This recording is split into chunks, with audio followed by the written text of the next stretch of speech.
Tuhan Bapa kami memuji Engkau Tuhan. Betul waktu kami mengatakan dari hati kami bahwa Engkau adalah Allah yang baik Tuhan. Engkau Allah yang sanggup Tuhan.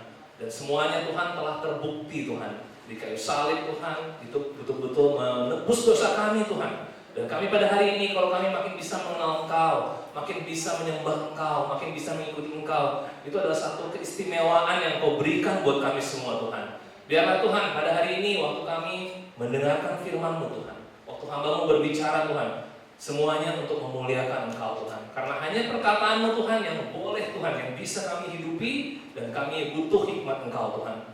Terima kasih atas segala sesuatunya Tuhan.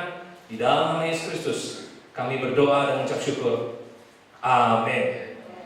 Oke, sudah 3 minggu kita berbicara dan belajar tentang hikmat Tuhan, yaitu dalam konteksnya penata layanan. Apa itu penata layanan? Kita dipercayakan oleh Tuhan harta, kita dipercayakan oleh Tuhan waktu, kita dipercayakan oleh Tuhan tentang hubungan, sehingga kita pada hari ini kita boleh mengelolanya untuk siapa. Ya, kadang-kadang kita dalam hidup kita terjebak, kita mengelolanya untuk kita, untuk keluarga kita, untuk siapapun yang kita kasihi, tetapi sebenarnya yang terutama adalah untuk Tuhan kita. Nah, oleh karena itu saya punya judul untuk khotbah saya pada hari ini adalah Greater Wisdom. Bagaimana kita wrap up 3 minggu pertama ini, kita mau punya hikmat Tuhan. Kita masih ingat bagaimana Salomo ya dipercayakan oleh Tuhan menggantikan Daud bapaknya. Kita baca di 1 Raja-Raja pasal yang ketiga ayat ke-6 sampai 8. Lalu Salomo berkata, "Engkaulah yang telah menunjukkan kasih setiamu yang besar kepada hamba-Mu Daud, ayahku. Sebab ia hidup di hadapan-Mu dengan setia, benar, dan jujur terhadap Engkau. Dan Engkau telah menjamin kepadanya kasih setia yang besar itu dengan memberikan kepadanya seorang anak yang duduk di tahtanya, seperti pada hari ini. Maka sekarang ya Tuhan Allahku, Engkaulah yang mengangkat hamba-Mu ini menjadi raja menggantikan Daud, ayahku. Sekalipun aku masih sangat muda dan belum berpengalaman. Demikianlah hamba-Mu ini berada di tengah-tengah umat-Mu yang Kau pilih, suatu umat yang besar, yang tidak terhitung dan tidak terkira banyaknya." Salomo kecil itu melihat bapaknya itu luar biasa. 40 tahun memimpin kerajaan Israel. Dan 40 tahun itu melihat kejayaan kerajaan. Jadi kalau kita jadi Samuel, kita melihat bapak kita luar biasa, gimana perasaan kita? Ya, kita mungkin bisa dipenuhi dengan, bisa gak ya saya? Aduh, susah sekali. Ya, atau nanti kalau salah memimpin gimana? Kalau nanti gak bisa menyamai bapak gimana? Ya, itu mungkin yang bisa terpikir oleh seorang Salomo. Dia lihat hikmat bapaknya dan dia lihat dirinya sendiri. Betapa jauhnya. Saya ini kan masih sangat muda. Saya ini kan belum berpengalaman. Ya. Kemungkinan kita juga bisa berpikir demikian, seperti apa yang dipikirkan Salomo. Lalu kita lihat berikutnya di pasal yang ketiga ayat 9 sampai 12. "Maka berikanlah kepada hamba-Mu ini hati yang faham menimbang perkara, untuk menghakimi umat-Mu dengan dapat membedakan antara yang baik dan yang jahat. Sebab siapakah yang sanggup menghakimi umat-Mu yang sangat besar ini?" Lalu adalah baik di mata Tuhan bahwa Salomo meminta hal yang demikian. Jadi berfirmanlah Allah kepadanya, "Oleh karena engkau telah meminta hal yang demikian dan tidak meminta umur panjang atau kekayaan atau nyawa musuhmu, melainkan pengertian untuk memutuskan hukum, maka sesungguhnya aku melakukan sesuai dengan permintaanmu itu. Sesungguhnya aku memberikan kepadamu hati yang penuh hikmat dan pengertian, sehingga sebelum engkau tidak ada seorang pun seperti engkau, dan sesudah engkau tak akan bangkit seorang pun seperti engkau." Ya, Salomo sewaktu dia lihat masih muda, saya nggak berpengalaman. Yang Salomo minta adalah apa? Hati yang paham gimana bisa menimbang perkara. Dia nggak minta kekayaan. Ya mungkin dia bisa, pada saat dia muda mungkin dia bisa lihat, wah raja yang lain lebih kaya, tetangga saya lebih kaya, hidupnya enak banget, pemerintahnya luar biasa. Tapi yang dia lihat adalah, saya butuh untuk bisa punya hikmat, bisa membedakan mana yang baik, mana yang jahat, mana yang benar, mana yang salah, dan saya bisa memutuskan. Bayangin Bapak Saudari ya, kalau kita umur demi umur kita tumbuh, kita makin bisa menimbang, membedakan, dan memutuskan.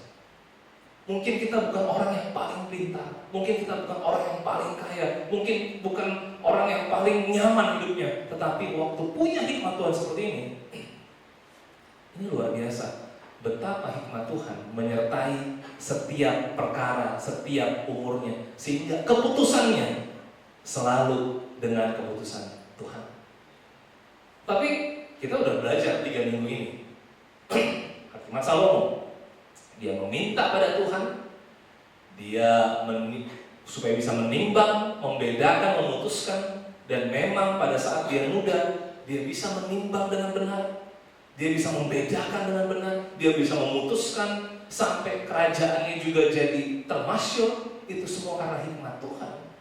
Tetapi pada akhirnya umur demi umur, ya, tahun demi tahun berlalu, tahu-tahu dia makin jauh dari Tuhan, tahu-tahu dia makin gak dekat sama Tuhan, tahu-tahu dia makin beda hikmatnya.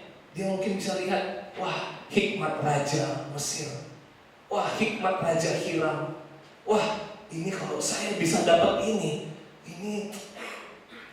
saya harus usahakan lebih lagi nih, supaya bisa lebih dapat lagi. Ya, lama-lama dia dapat sih, 700 istri dia dapat, 300 butik dia dapat, kerajaan banyak banget dia dapat. Tapi takut sama Tuhannya, udah gak dapat lagi. Dia segala sesuatunya menimbang dengan emosi, memutuskan dengan emosi, memutuskan karena keinginan dia, karena hikmatnya dia lama-lama. Nah hari ini kita ingin belajar supaya umur demi umur murid Yesus kita bertumbuh, bertambah, hikmat kita juga makin besar. Inilah yang Yesus tampilkan.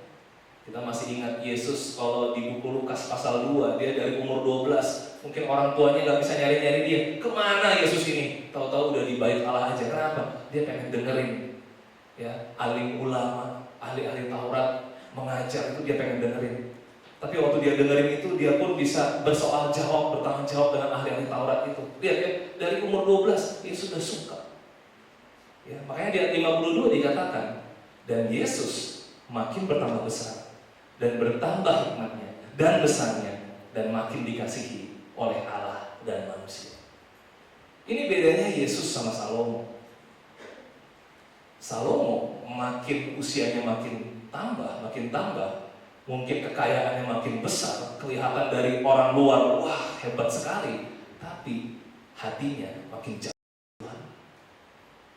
Kalau Yesus dari muda, dia ingin sekali mendengarkan, belajar, sampai akhirnya dia pun ngajar, dan impactnya adalah dia makin dikasihi Allah dan manusia. Luar biasa. Yang satu, Salomo punya hikmat yang sampai Tuhan kasih. Pokoknya orang setelah kamu maupun orang sebelum kamu, gak ada yang hikmatnya seperti kamu. Itu privilege, keistimewaan yang luar biasa. Tapi pada akhirnya dia kehilangan kasih, kehilangan mengasihi Allah, dan kehilangan mengasihi orang-orang. Hilang. Kenapa? Di situ dia akan sadar bahwa bukan hikmat Tuhan lagi yang dia punya. Mari kita lihat ya kehidupan kita. Nah, di Ibrani 5 ayat 2 sampai 3. Ia harus dapat mengerti orang-orang yang jahil dan orang-orang yang sesat, karena ia sendiri penuh dengan kelemahan, yang mengharuskannya untuk mempersembahkan korban karena dosa, bukan saja bagi umat tetapi juga bagi dirinya sendiri. Ayat 5. Demikian pula Kristus tidak memuliakan dirinya sendiri dengan menjadi imam besar, tetapi dimuliakan oleh Dia yang berfirman kepadanya, Anakku engkau telah kuperanakan pada hari ini. Ini adalah ayat tentang imam besar. Ya, buku Ibrani menuliskan ini kenapa? Karena pada saat itu Kristen-Kristen Ibrani sudah mulai mundur imannya. Ya. Orang Israel mengerti kalau misalnya mereka ingin menghadapi berbagai kesulitan hidup, menghadapi berbagai pertumbuhan rohani, berbagai penganiayaan dan penderitaan, mereka tahu mereka ada imam besar. Imam besar ini sebagai perantara supaya apa? Supaya saya bisa nyambung sama Tuhan. Mungkin ada banyak hikmat yang saya nggak ngerti, tapi dengan ada imam besar, dia buat korban, dia ngajarin, sehingga saya ini bisa terhapus lagi dosanya, saya bisa nyambung sama Tuhan, sehingga hikmat saya makin besar. Itu adalah fungsinya imam besar. Dan imam besar itu setahun sekali untuk menghapus dosa seluruh bangsa di Israel. Ya, tapi imam besar itu juga butuh mempersembahkan korban buat dirinya sendiri. Kenapa? Karena imam besar yang manusia itu yang dulu itu penuh dengan kelemahan.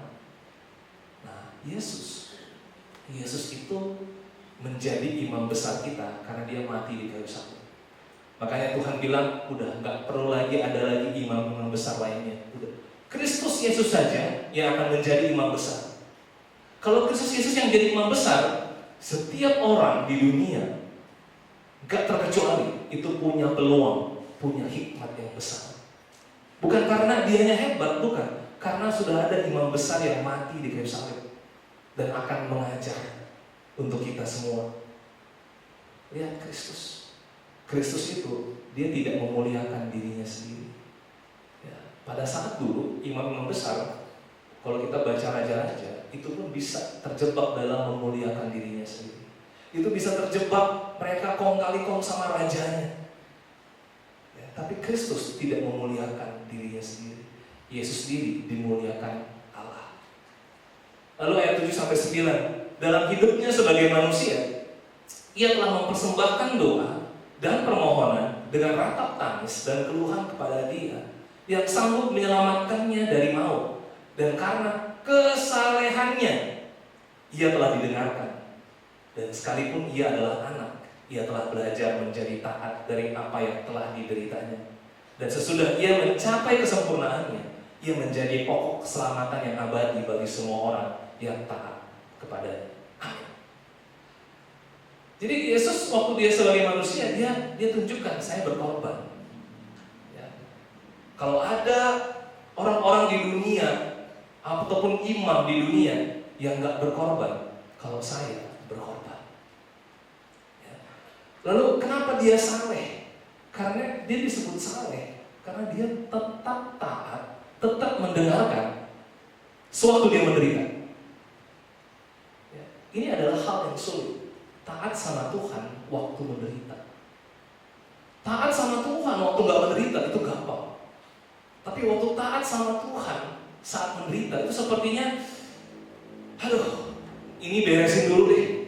Ya, baru nanti saya taat lagi sama Tuhan. Itu kita bisa terjebak dalam kondisi seperti itu. Sehingga segala sesuatu itu jadi ya, hikmat Tuhan kejauhan deh. Udah yang ada di depan mata aja dulu. Saya maunya hikmat manusia, saya maunya hikmat dunia. Itu bisa terjebak seperti itu. Makanya kesalehan itu hanya didapat karena apa? Konsisten waktu menderita, tetapi taat. Dan Yesus tunjukkan itu. Waktu di Taman Getsemani takut sekali dia.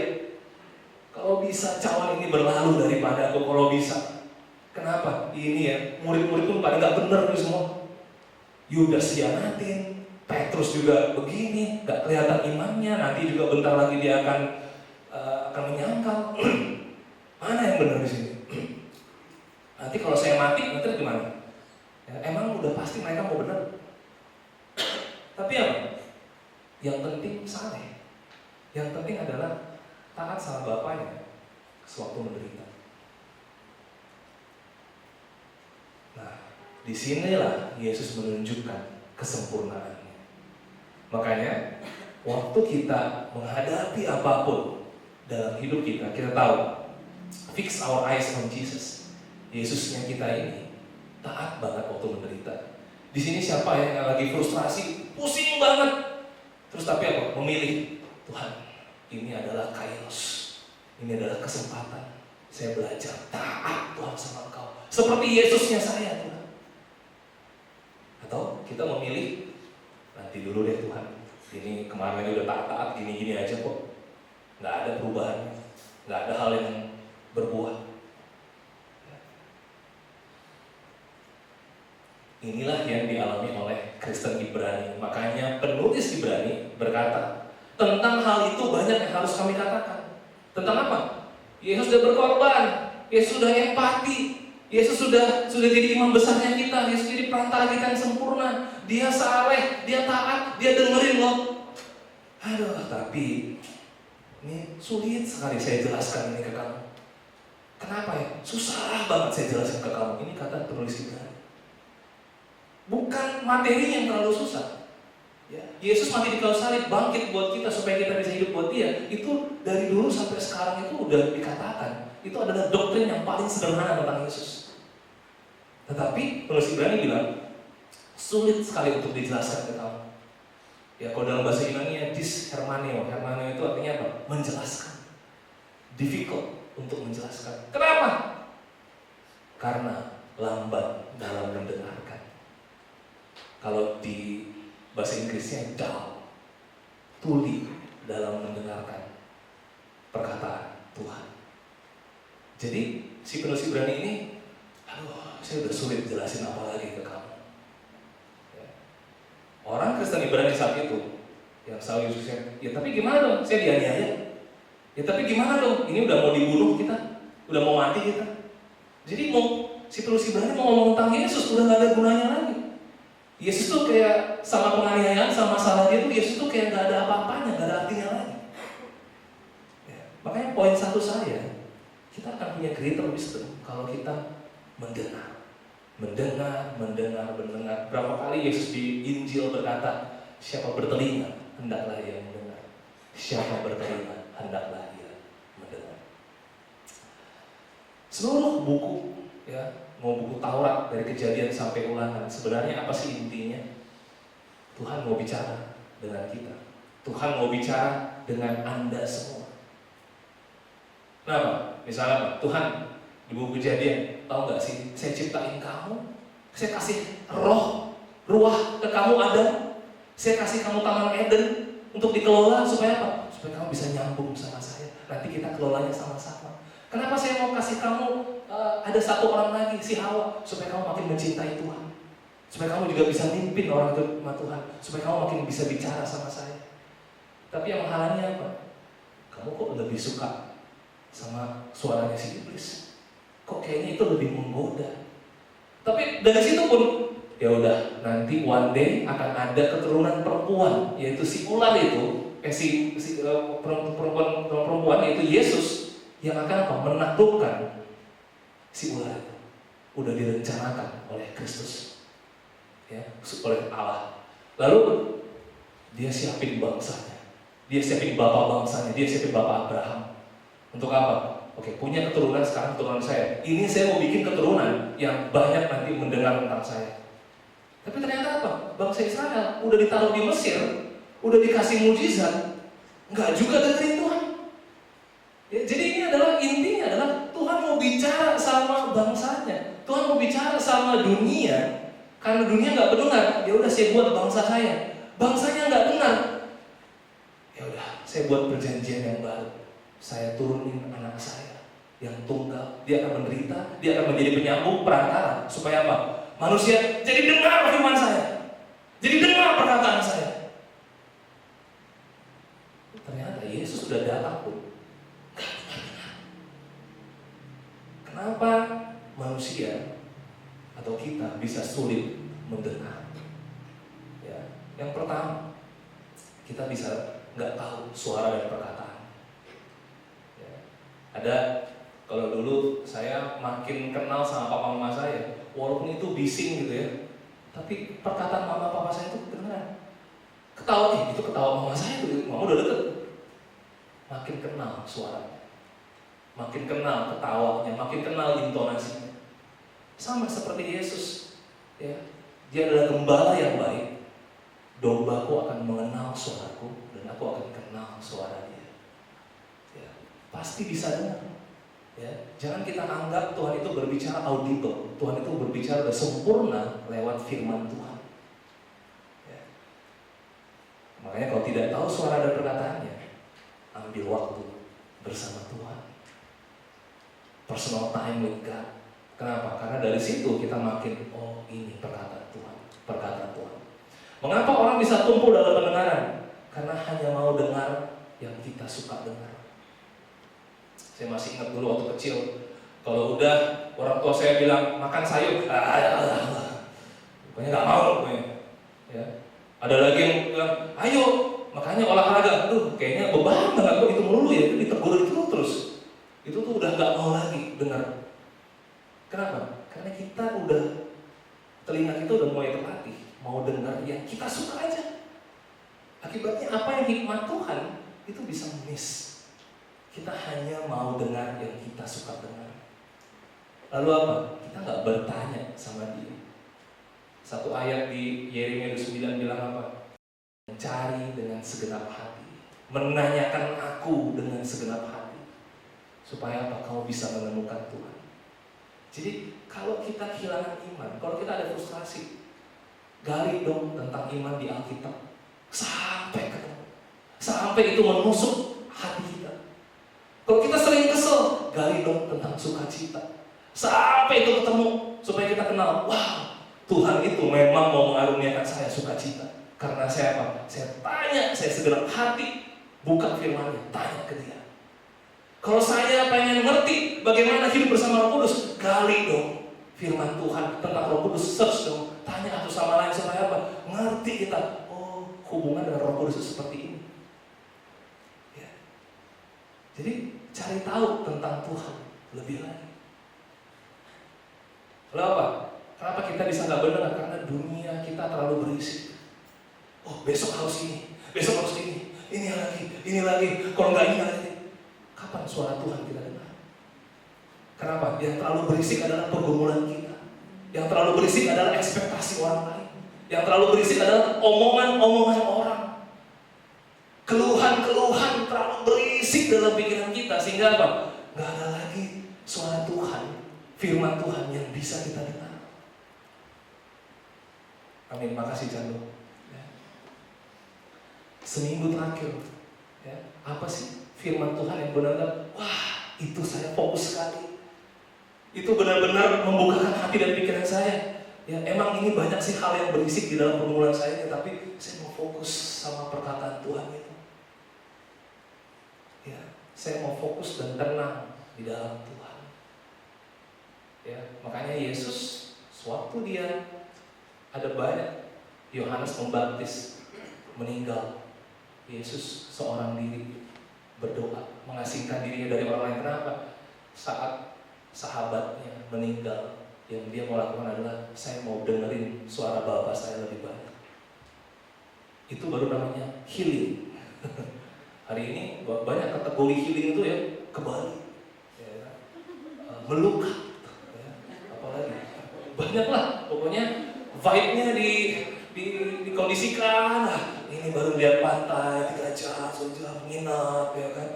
Healing. Balik-balik ke rumah, pikirannya berisik lagi. Enggak healing. Yesus, ya, ke bukit, ya, mungkin dia dapat pemandangan, tapi apa? Dia mau dengerin Bapa lebih lagi.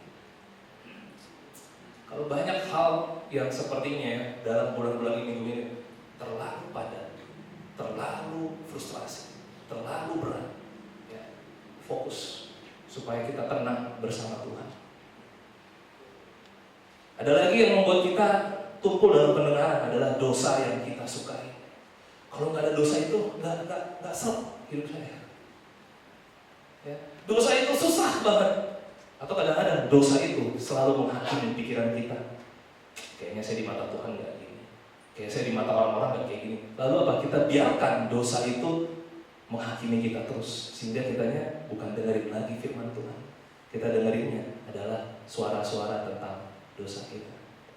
Kalau firman simpel, akui dosa itu, tinggalkan dosa itu, kasih dia. Tapi kadang-kadang suara yang bisa muncul adalah, nanti saya akui, pasti nanti gini lagi. Ya kan? betapa suara itu kuat bertahun-tahun. Dan kita pelihara.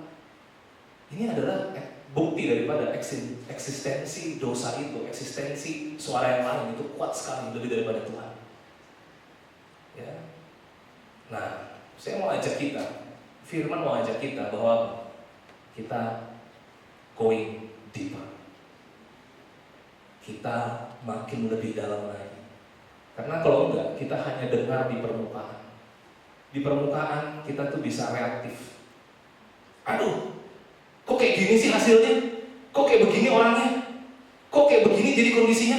Terus kita analisa kondisi itu tanpa kita going deeper ke firman Tuhan. Ya, tanpa kita lebih dalam lagi. Snorkeling sama nyelam, ya, pasti lebih indah waktu pas nyelamnya. Kenapa? Wah, ada banyak hal yang kita nggak tahu. Snorkeling paling, oh ya, sepermukaan kita aja. Paling hanya bisa 5 meter ke bawah, habis itu udah. Yang dalam udah lebih gelap lagi. Dan kita nggak akan pernah tahu kedalaman. Padahal kekayaan Tuhan itu dalam sekali. Dan kita nggak pernah bisa punya kekayaan itu karena apa? Kita nggak mau dengar lebih lagi. Kita maunya kita bereaksi terhadap yang di permukaan ini harusnya jadi bagus, harusnya jadi benar, harusnya jadi oke. Tapi kalau nggak oke, saya nggak mau. Makanya di Amsal dibilang, jalan orang bodoh lurus dalam anggapannya sendiri, tetapi siapa mendengarkan nasihat, ia bijak. Siapa yang banyak penasihat, kumpulin penasihat-penasihat 3, 5, 6 orang, amin. Kenapa? Dari nasihat itu kita makin coba lihat tentang Tuhan lebih lagi. Nasihat orang belum tentu benar, tetapi rendah hati itu adalah duluan, ya, dahulu untuk orang bijak. Yang penting rendah hati aja dulu. Amsal 11 ayat 2, jikalau keangkuhan tiba juga cemooh, tetapi hikmat ada pada orang yang rendah hati. Orang sombong paling gampang cemooh. Belum gitu. Paling gitu lagi. Kenapa? Angkuh. Ya, jadi cepat nilai, tapi nggak mau lebih dalam lagi. Tapi orang yang rendah hati nggak akan ada cemooh. Di dalam hal yang jelek pun bisa dipelajari. Di dalam hal yang nggak indah pun bisa dipelajari. Itulah adanya hikmat. Jadi hikmat bukan didapatkan karena kita merasa mampu, tetapi hikmat didapatkan melalui kerendahan hati, mendengarkan dan taat pada Tuhan saat menderita. Amin. Pakai kairos itu. Yang kedua, mengajar. Ya, Kristen Ibrani waktu dulu semakin mundur. Kenapa? Ibrani 2 ini ngomongin tentang terseret arus. Orang kalau terseret arus itu nggak kerasa. Ya, tidur di perahu kita, mungkin tenang lautnya, tahu-tahu pas bangun loh, kok udah di sini. Orang terseret arus itu gak kerasa. Dia pikir dia tenang, tapi udah terseret. Lama-lama kok jauh, kok jauh dari Tuhan sekarang saya ini. Gak kerasa. Ibrani 3 bicara tentang habis terseret arus, lama-lama keras hatinya. Makanya Tuhan bilang, ayo saling menajarkan satu sama lain, sama dapat dikatakan hari ini. Supaya jangan ada yang tegar hatinya terhadap tipu daya dosa, keras hati. Ibrani 5 lama-lama habis keras hati, tuli pendengaran. Ada hal tentang Tuhan, udah males ngomonginnya. Ada hal tentang firman, aduh jangan dalam-dalam deh. Aduh pasti ini mau bikin bertobat lagi nih. Udah jangan. Udah tuli pendengarannya. Ya, tanpa kerasa, dari terseret arus gak kerasa, lalu keras hati, tuli pendengaran. Makanya Ibrani 6 itu bicara tentang menyerah ikut Tuhan. Fallen away, jauh dari Tuhan, jatuh dari Tuhan. Nah, inilah yang dihadapi oleh Kristen Ibrani. Sebenarnya kalau ditanya-tanya, apa sih yang mereka hadapi? Memang nggak gampang, penganiayaan. Ya, mereka bisa lihat saudaranya mati di depan Kaisar Romawi. Ya, itu adalah kesedihan yang paling mendalam. Coba bayangin, anak kita mati, meninggal. Tapi buku Ibrani bilang, mau anak, saudara, ayah meninggal pun, ya, jangan terseret arus, jangan sampai keras hati, jangan sampai tuli akan pendengaran akan firman, dan jangan sampai nyerah ke Tuhan. Apa yang membuat mundur? Ibrani 5:12. Sebab sekalipun kamu ditinjau dari sudut waktu, sudah seharusnya menjadi pengajar. Kamu masih perlu lagi diajarkan asas-asas pokok dari penyataan Allah. Dan kamu masih memerlukan susu, bukan makanan keras. Ya. Jadi memang intinya si penulis Ibrani ini, kalau kita udah ngerti dasar murid Yesus, dasar kekristenan, ngerti kasih karunia, ngerti iman, ngerti yang namanya mengampuni, mengerti yang namanya terbuka, itu adalah dasar semua. Ya, ajarin orang lain. Kenapa? Kalau kita nggak ngajarin, nggak sharing, nggak bagiin, ya, kita brain kita ini lama-lama akan gampang dengerin hal-hal yang sulit. Jadi kita lihat ya, ini kalau ada seorang bayi, ya, bayi itu biasanya susu aja yang dia minum. Tapi sewaktu dia udah dikasih mulai makanan keras, dia udah siap belum? Tapi coba bayangin, kalau bayi terus-menerus sampai akhirnya 5 tahun, 6 tahun, 7 tahun nggak bisa makan makanan keras. Ya, awalnya kita orang tua seneng, lucu banget minum susu. Sampai 7 tahun, 8 tahun kok susu terus? Ya, siapa di sini orang tua yang pasti bingung anaknya seperti itu? Kan pasti nggak happy. Pasti orang tua akan melihat, oke, ini bayi sudah mulai normal berarti ini, udah mulai makan makanan keras. Ya, makanya di sini bayi yang tadinya hanya bisa meminta, menangis dan dilayani, tetapi seiring waktu bertumbuh, mereka mulai berjalan dan mengajar. Mulai dia punya adik, bayi aja ya, pas mereka udah tumbuh jadi anak kecil umur 7 tahun, ada lagi adiknya. Beresin mainannya, Dek. Udah bisa dia ngajar, karena itu hal dasar yang dia diajari. Ya, dia hanya ikutin aja bapaknya gimana, terus dia ikutin aja, dia ngomongin.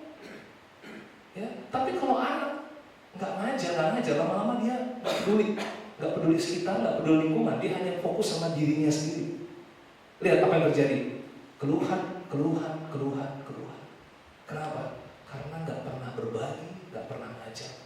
Kok papa nggak pulang-pulang? Kok papa nggak gini? Kok mama nggak gini? Kok ini kenapa begini? Akhirnya apa? Komplain. Makanya penulis Ibrani bilang, ditinjau dari sudut waktu, dari kronosnya, harusnya udah bisa ngajarin hal-hal yang simpel. Ya, kalau kita ngerti ABCD, ajarin ABCD. Kalau kita ngerti, kasih karunia itu begitu, ajarin aja. Kasih karunia itu adalah seperti yang saya alami, seperti apa yang saya ngerti dari firman Tuhan. Jangan sampai kita berpikir, saya harus seperti jadi pendeta dulu, ikut kelas teologi baru ngajar. Nggak ada seperti itu. Ya, ngajar, sharing, berbagi, membimbing. Ya, waktu membimbing, jangan kita pikir bahwa, waduh, saya harus lebih luar biasa daripada orang ini. Enggak. Kita tahu 1, tahu 2, kita ajarin aja, kita kasih tahu aja. Kenapa? Karena mengajar adalah tahapan dalam proses belajar. Saya dulu di kuliah, ya kan, saya sebenarnya saya ngambil dulu ekologi. Ya, waktu ekologi itu saya hanya lihat dari bapak saya. Bapak saya ya, dia kan insinyur pertanian, jadi dia waktu itu daerah resapan air, dia bikin gimana teorinya, saya pernah baca skripsinya gitu kan, baru ngerti itu aja, tapi saya nggak ngerti dalam-dalamnya. Terus satu waktu di kuliah ekologi, waktu itu dosen itu nanya, nah kalau ini ada tanah kayak begini, ini gimana? Ayo coba. Saya tunjuk tangan, seperti udah kayak profesor, ya kan? Tapi saya waktu saya melihat bapak saya hasil skripsinya, saya pernah sempat baca. Jadi sebenarnya tanah itu begini, itu tuh ada lapisannya. Ada bisa menyimpan airnya seperti ini. Makanya itu istilahnya runoff atau apa. Jadi begini. Semua orang, wih, belajar dari mana sih? Gitu kan? Terus cuma lihat dari bapaknya. Ya. Apakah padahal kalau dibikin peringkatnya di kuliah itu, saya nggak yang top banget. Saya tuh pertengahan ke bawah. Saya udah pernah sharing ya sama kalian bahwa sempat 2 semester awal saya hampir demo. Nah di 2 semester awal itu saya sempat seperti itu sharing, ya, berbagi tentang itu aja. Orang-orang bingung, ini kan IP-nya aja segini gitu ya. Tapi bersyukur kelanjutannya makin bagus terus ya.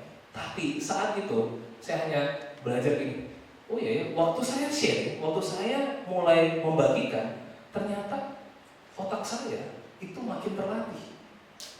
Tapi waktu kita nggak membagikan, itu otak kita nggak makin terlatih juga. Kenapa? Karena mengajar adalah tahapan dalam proses belajar. Ya, jadi kita harus hilangkan mindset bahwa apa? Nanti saya bisa berbagi, saya bisa ini, kalau pergumulan saya udah hilang dulu, atau waktu ilmu saya udah hebat banget. Bukan. Itu adalah proses kita belajar. Mari kita mengajar, mari kita membimbing.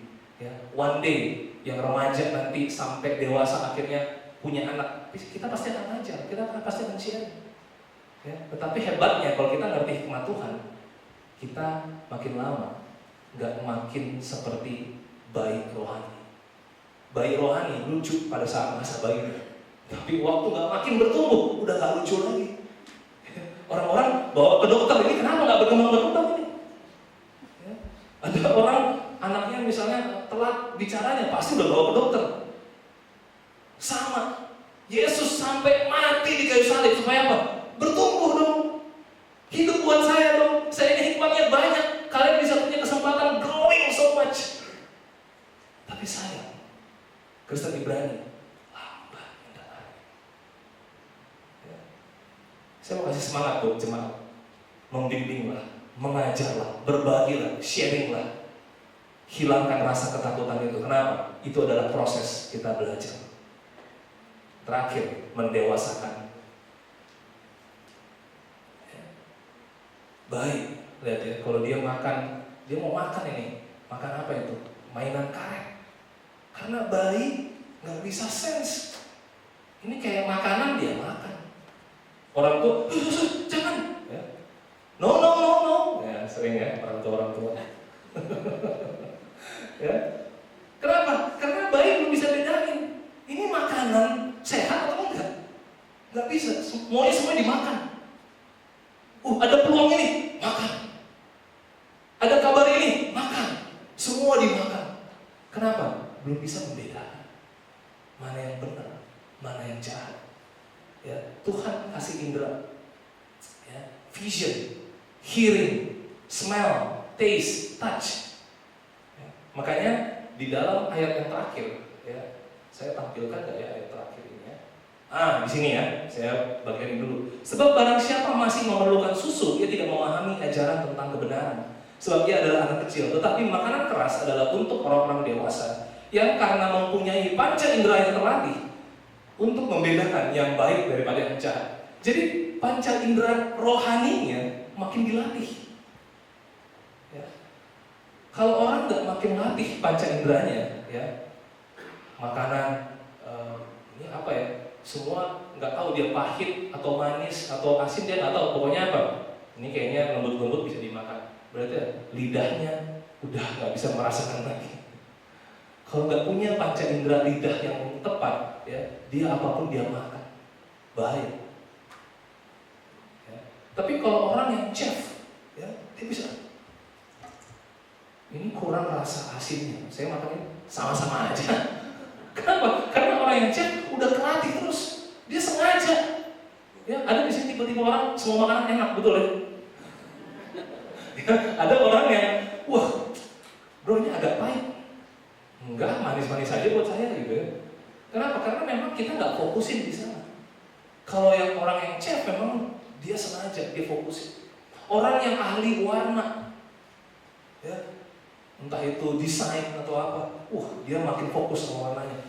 Ini kayaknya harus lebih mudah dikit deh warnanya. Ini warnanya warna cyan, warna apa? Apa itu warna cyan? Saya nggak tahu. Ya. Orang yang warna makin sense. Ini harusnya lebih tua, lebih muda. Kita semua warna adalah baik-baik saja. Ya. Kadang-kadang dulu istri saya pakai baju yang cerah aja, gelap cerah sama aja buat saya. Yang penting hatinya gitu. itu kalau Misalnya apa ya, kita udah gak mau dengerin lagi diatur-atur sama istri kan kayak gitu kan. Panca indera itu harus terlatih. Ya. Nah kalau nggak terlatih, lihat ya, misalnya apa? Lampu merah, panca indera kita terlatih. Ya kan? Kita tahu, oh merah itu apa? Berhenti. Tetapi kenapa? Pas merah, kebut. Ya. Karena apa? Ada panca indera lain yang bekerja. Bahaya ini, terlambat saja. Ya, tahu sih merah itu berhenti. Tapi apa? Ada sense rohani yang nggak terlatih. Ya, tahu kalau misalnya jalanan bolong gitu, itu harus dihindari. Ya dulu saya bonceng istri saya yang masa single gitu kan, jalan bolong, ducuk. dia sakit-sakit gitu kan, nggak apa-apa yang penting sampai gitu kan. Ya, nah itu kan butuh sense ya, ada lihat, ada ini, oh ya saya juga bisa merasakan istri saya ini kalau jalanan bolong kayak gini dia nggak oke, saya harus belok kanan dulu, agak ke kanan. Nah tapi butuh wisdom untuk bisa apa? Pengetahuan nggak cukup, tapi wisdom membawa kita bisa melakukan apa yang kita tahu. Jalanan bolong harus dihindari, tapi saya terus aja, nggak mati kok. Nah, itu kan kurang wisdom kayak gitu-gitu. Tahu olahraga bagus, ya memang bagus bro, olahraga itu ya, itu tuh membangkitkan sel-sel tubuh itu jadi bisa lebih ini, ya kan, nanti semuanya itu lemak itu dipecah, ini bagus, tapi nggak olahraga, itu kurang wisdom. Kenapa? Hanya wisdom yang bisa menggerakkan kita. Ya, pengetahuan tahu, tapi pengetahuan tok nggak bisa menggerakkan kita. Sama baca Alkitab, udah tahu, tapi buat bertobat itu butuh wisdom. Itu butuh kedewasaan, bisa membedakan mana yang benar, mana yang baik, sehingga kita bisa memutuskan.